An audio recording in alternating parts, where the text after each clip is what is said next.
Buenas noches. Good evening. Thank you, everybody, for coming here so that we could all give a collective group hug to the survivors and to thank them. To thank them for the courage that they had. Because tonight, or today, the House voted to pass the Epstein Transparency Act, but all we did was vote. It was the women survivors who are here with us tonight who passed this bill because it was their bravery, it was their pain, and it was their light that shone through the darkness that passed this bill today. The Democratic Women's Caucus and Republican women met with the survivors today, and we met when they were here last in September.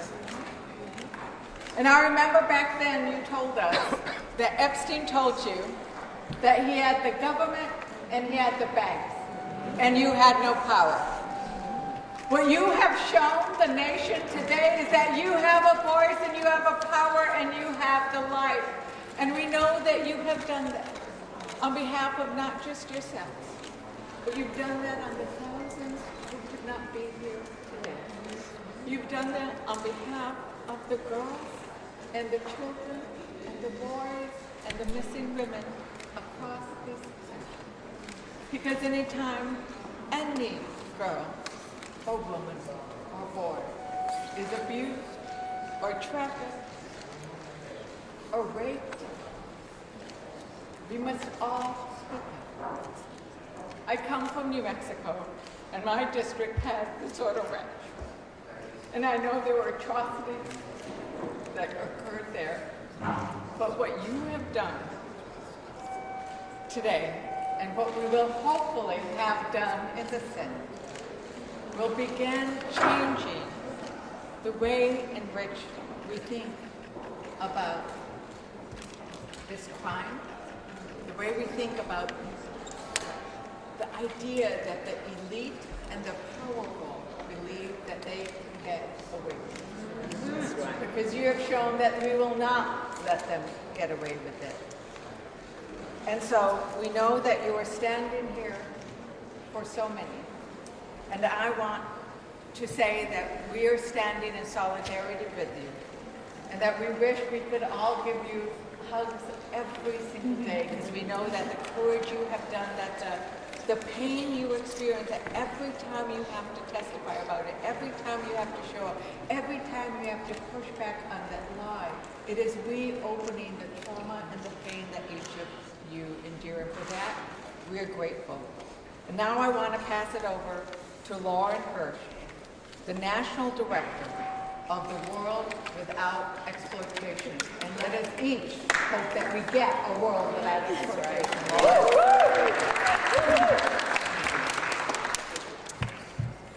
We are so immensely grateful to be here today with the Democratic Women's Caucus.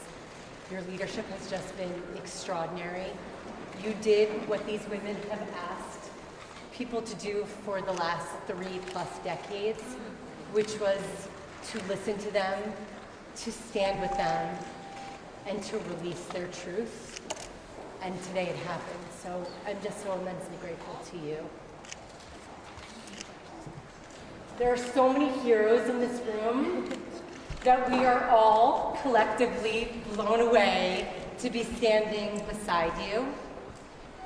But truthfully, the true heroes are these women to my right and to my left.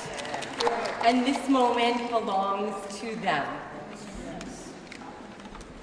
For decades, these survivors have fought tirelessly, relentlessly. So many people told them this will never happen. This is impossible. This is completely out of reach. Here's to their tireless fight. Because today, we are closer than ever, and it's almost sounding like we are really, really closer than ever if the Senate does their job tonight. So we urge them to do just that and to pass this legislation tonight. Is Christmas coming early? Haley, you can go home and decorate your tree and start celebrating. We hope, if the Senate does their job. To me, the most extraordinary part of this fight has been watching these incredible women come together.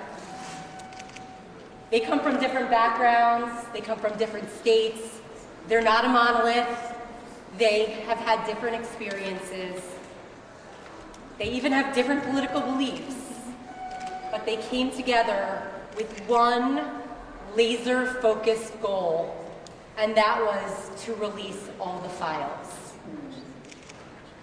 They love the bill you signed today. There should be no changes to it. They are very confident that the bill that was signed today protects them adequately. We want redactions, but we want redactions for the victims, and that's what's in the bill. It is high time to hold accountable the powerful. They've run the show for far too long. Now it's about these women. So let's get this done. Yes.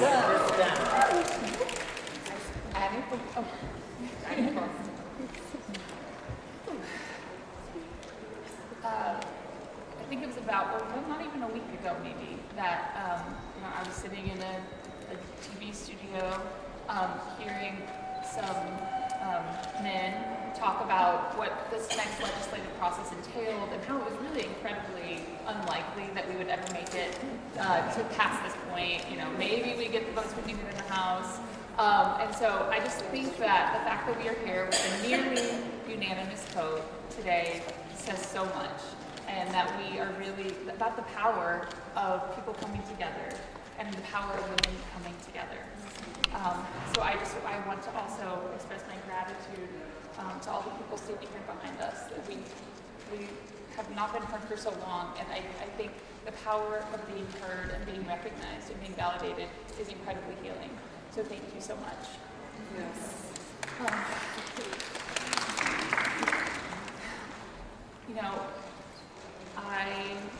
There are so many people that are with me in my heart today, and I've spoken quite a bit today about my sister Maria Farmer, who was a whistleblower who bravely spoke out in 1996 against Epstein, and I had the chance to speak with her right before coming here today about what I had seen transpire, and she is at home because of health problems that I believe were very directly related to the stress that all this caused.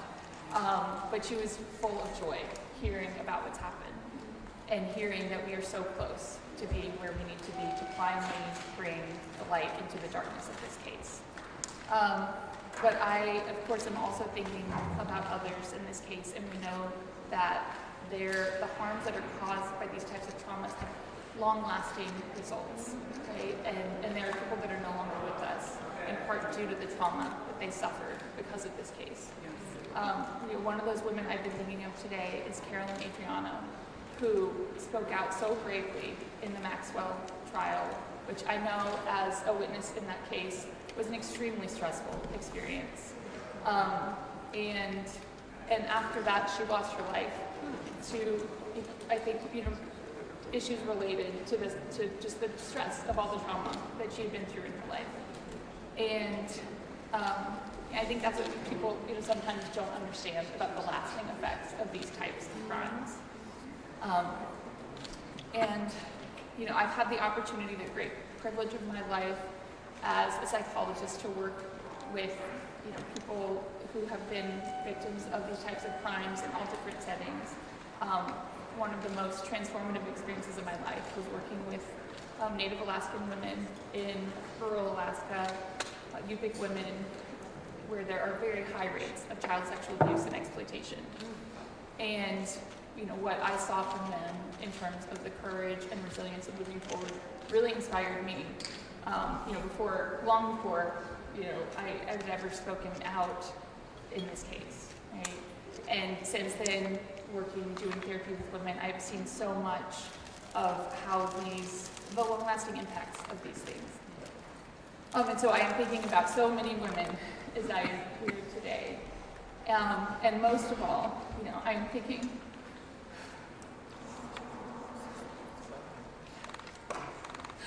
of Virginia Roberts Giuffre. We would not be here without her. There is no doubt in my mind about that. And I very much, I think, like many people, there were fights going on. There were definitely women that had, worked so hard for so long for justice, but I had, given up on the idea that anything would happen in this case.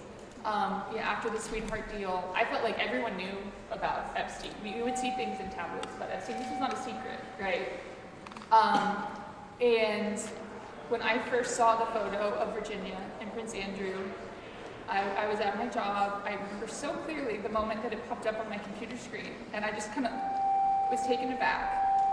And I just immediately knew the truth behind that photo, and I felt the bravery of this woman who was taking on the world with this story and was being met with such contempt and disrespect. And at a time before the Me Too movement, when there was such this kind of attitude of disregard for people that spoke out in this way. And it was a short time later that I was contacted by an attorney and told about her defamation suit. And spoke with my sister, and we agreed that we would be witnesses in that case. When we had no desire, we thought this was behind us, but we thought if this woman is brave enough to take on Maxwell and to bring this into the light, we have to stand with her. And then, I had the opportunity to meet Virginia in 2019, and seeing her in this this insane group of reporters, everyone mobbing, and she just had this poise and this strength that I felt like it was incredible to see. It was incredible to be witness to. She immediately rallied all of us together and had this vision for what could happen, what people could learn from this, what she wanted to do with this platform, and push that forward in such a brave way.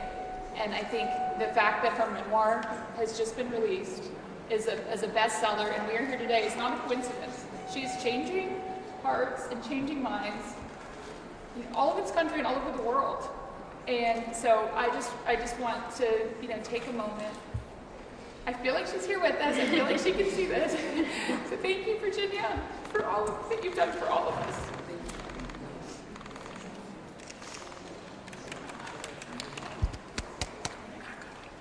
So, as we said, we want to recognize and ask the women who have joined us today to share with us their names, because you are the ones who accomplished what has been done today.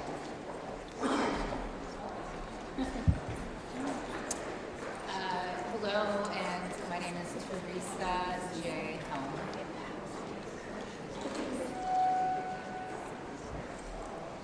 Hello, my name is Wendy Avis. That's my maiden name, but I go by Pisante, so I'm Wendy Pisante.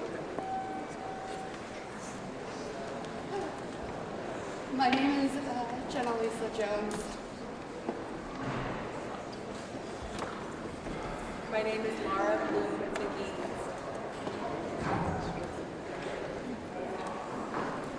My name is Danny Bensky. My name is Liz Stein. For the survivors at home, I'm Lisa Phillips.